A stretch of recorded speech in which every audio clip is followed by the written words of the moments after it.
John Dewey, final do século XIX, começo do século XX. A Revolução Industrial havia mudado a velocidade da vida, o alcance da produção, o modo de pensar. Mas as transformações demoraram a chegar à escola. Nessa época, surgiu John Dewey, filósofo, psicólogo e educador americano. Nasceu em 1859, numa cidadezinha em Vermont. Estudou na universidade daquele estado e tornou-se doutor pela Universidade Johns Hopkins, em Washington. Foi professor na Universidade de Michigan, depois na de Chicago e finalmente na de Columbia. Ao longo da carreira, defendeu a necessidade de uma aprendizagem mais ativa, mais participativa. Isto era importante para Dewey pelo seu compromisso com a construção da democracia norte-americana. Em A Escola e o Progresso Social, ele escreveu: quando a escola for capaz de levar as crianças a exercitarem a participação em uma comunidade tão reduzida quanto a própria escola, de impregnar nelas o altruísmo e de dar a elas instrumentos de uma autonomia efetiva, teremos a melhor garantia de que a sociedade no seu todo será digna, admirável e harmoniosa.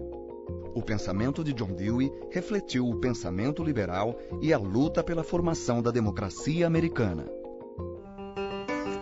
Para ele, o aprendizado só se dá quando ideias são compartilhadas, e isso só é possível num ambiente onde não há barreiras à livre expressão do pensamento. Era por isso que não acreditava na escola de então, em que cabia ao aluno receber passivamente o conhecimento. Para Dewey, cabe ao aluno aprender a protagonizar na escola e no futuro como cidadão na democracia. É pela experiência, pela atividade e pela iniciativa que a criança realmente aprende. E quando adulto participará. Ou seja, é necessário partir de um problema sentido pelos alunos, analisar esse problema, pensar em alternativas de resolução, experimentar várias possibilidades e, finalmente, agir como prova final da solução.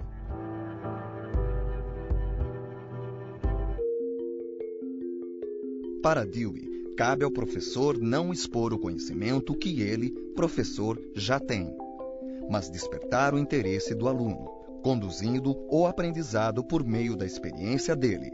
Segundo Dewey, a educação escolar é mais do que uma preparação para a vida. É a própria vida, parte integrante e significativa da vida em sociedade, um processo colaborativo e participativo.